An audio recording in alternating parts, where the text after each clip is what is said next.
दोपहर के 2 बजे थे जब विक्रम की कार उस पुराने घर के सामने रुकी। जून की चिलचिलाती धूप में सब कुछ जैसे पिघल रहा था।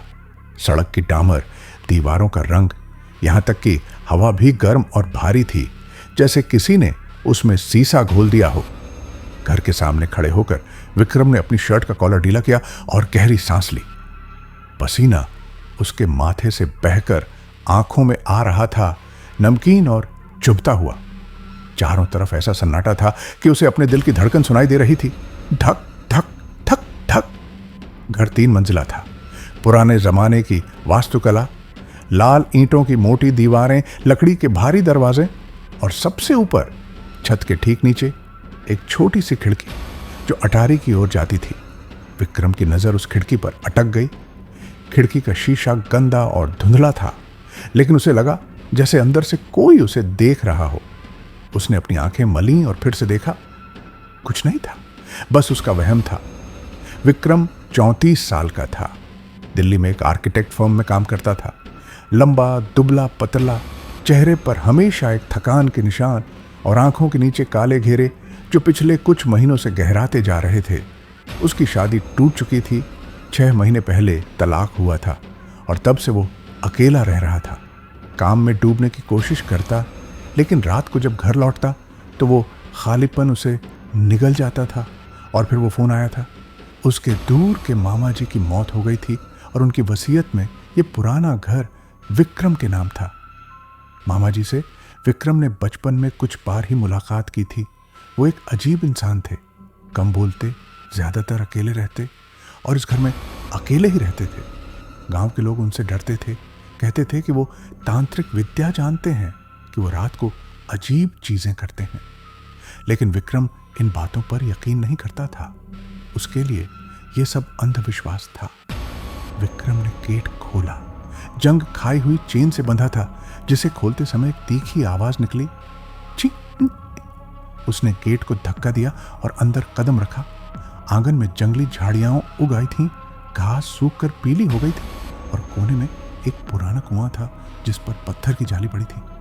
विक्रम ने कुएं की तरफ देखा। अंदर अंधेरा था, गहरा और रहस्यमय। एक अजीब सी ठंडक उस कुएं से निकल रही थी जो दोपहर की गर्मी के बीच अजीब लग रही थी। घर का मुख्य दरवाजा भारी था, लकड़ी का बना, जिस पर जटिल नक्काशी थी, देवी देवताओं की मूर्तियां, राक्षसों के चेहरे और कुछ ऐसे प्रतीक जो विक्रम ने पहले कभी नहीं देखे थे। उसने दरवाजे का हथा घुमाया। दरवाजा खुल गया, लेकिन बहुत धीरे धीरे, जैसे कोई उसे अंदर से रोक रहा हो। दरवाजा खुलने की आवाज गूंजी, क्रीक। अंदर से हवा का एक झोंका आया, ठंडा, बासी, जिसमें पुरानी लकड़ी, नमी और कुछ और की गंध थी। कुछ ऐसा जो विक्रम पहचान नहीं पाया, लेकिन जिससे उसके पेट में एक अजीब सी मरोड़ उठी। विक्रम ने अंदर कदम रखा। हॉल बड़ा था, छत बहुत ऊंची, जिससे आवाजें गूंजती थीं। दीवारों पर पुरानी पेंटिंग्स लटकी थीं, जिनके रंग फीके पड़ गए थे। फर्श पर मार्बल की टाइलें थीं, जिन पर धूल की मोटी परत जमी थी। बीच में एक भारी लकड़ी की मेज थी और उसके पास कुछ कुर्सियां, जिनके कुशन फट गए थे। दीवार के एक कोने में एक बड़ी सी अलमारी थी, जिसका दरवाजा आधा खुला था और अंदर से किताबें झांक रही थी। लेकिन जो चीज सबसे ज्यादा ध्यान खींच रही थी वो थी सीढ़ी, लकड़ी की बनी, जो ऊपर की मंजिलों की तरफ जाती थी। और उसके सबसे ऊपर अंधेरे में दिख रहा था एक छोटा सा दरवाजा, अटारी का दरवाजा। विक्रम ने अपना बैग एक कुर्सी पर रखा और आसपास देखा। घर पुराना था, लेकिन मजबूत था। थोड़ी मरम्मत से ये फिर से रहने लायक हो सकता था, या फिर इसे बेच दिया जाए।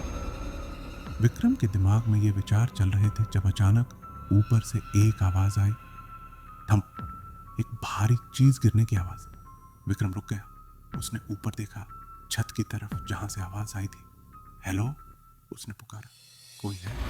कोई जवाब नहीं आया, सिर्फ वही भारी सन्नाटा जो कानों में गूंजता रहता था।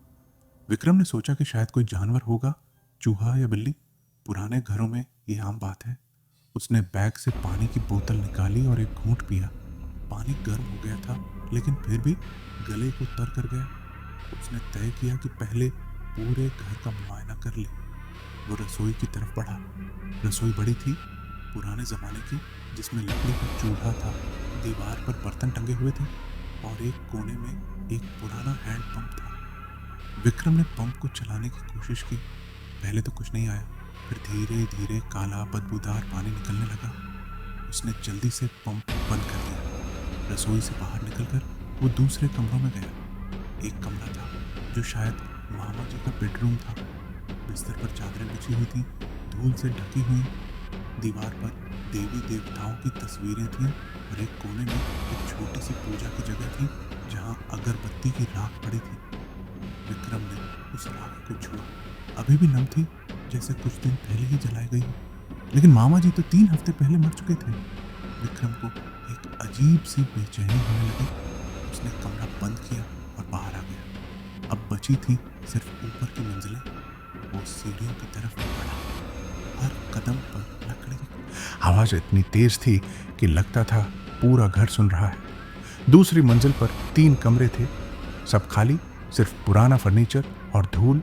लेकिन तीसरी मंजिल, वहां सिर्फ एक ही चीज थी, अटारी का दरवाजा। विक्रम उस दरवाजे के सामने खड़ा हो गया। दरवाजा छोटा था, बमुश्किल 5 फुट ऊंचा, लकड़ी का बना, जिस पर अजीब से प्रतीक बने हुए थे, घेरे, त्रिकोण और कुछ ऐसे अक्षर जो विक्रम ने पहले कभी नहीं देखे थे। दरवाजे पर एक भारी ताला लटक रहा था, जंग खाया हुआ। विक्रम ने दरवाजे को धक्का दिया, बंद था। उसने ताले को हिलाया, मजबूती से बंद था।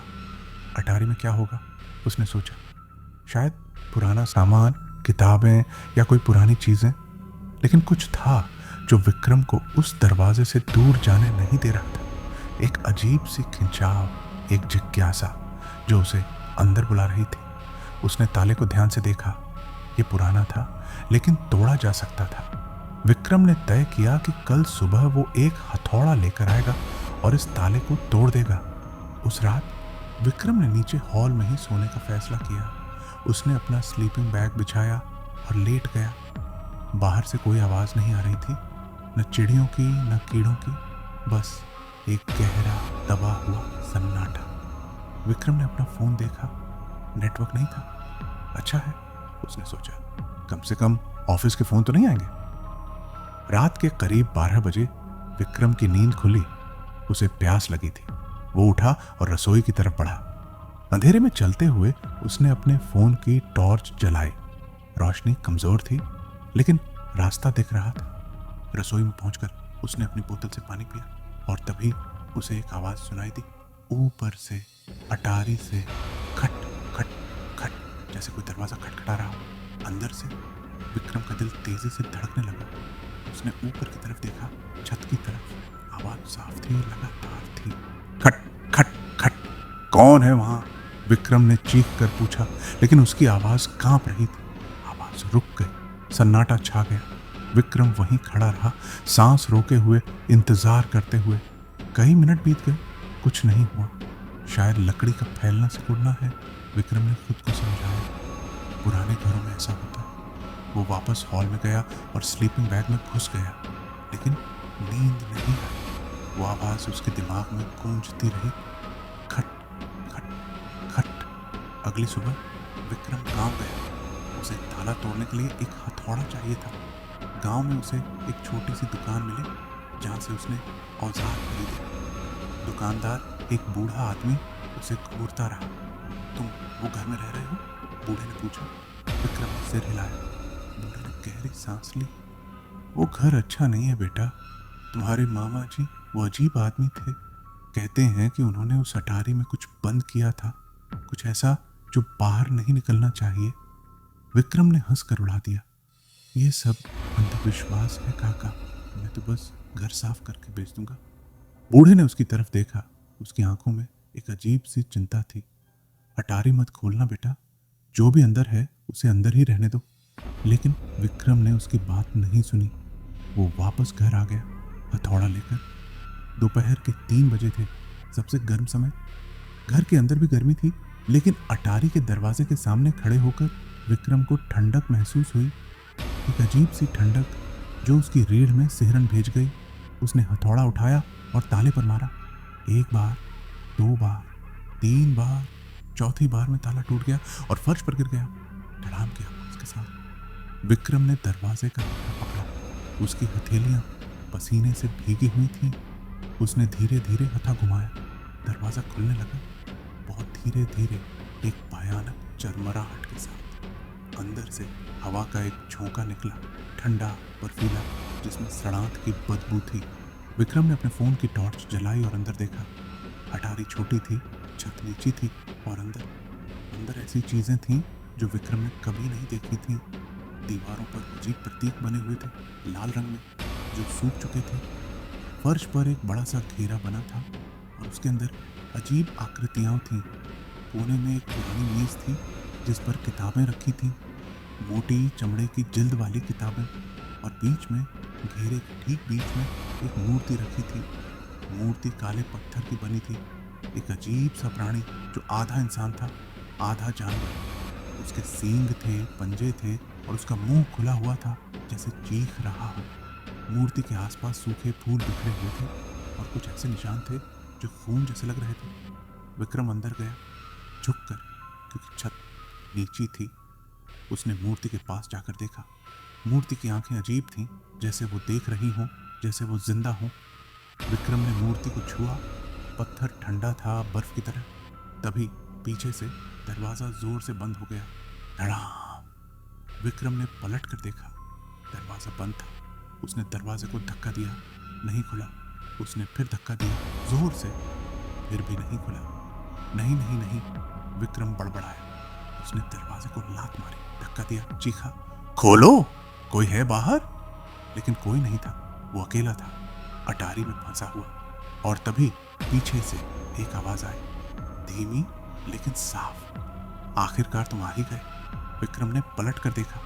अटारी में कोई नहीं था, सिर्फ वो मूर्ति जो अब हिल रही थी। धीरे धीरे उसका सिर घूम रहा था विक्रम की तरफ, और उसकी आंखें, उसकी पत्थर की आंखें अब चमक रही थीं, एक लाल अलौकिक चमक।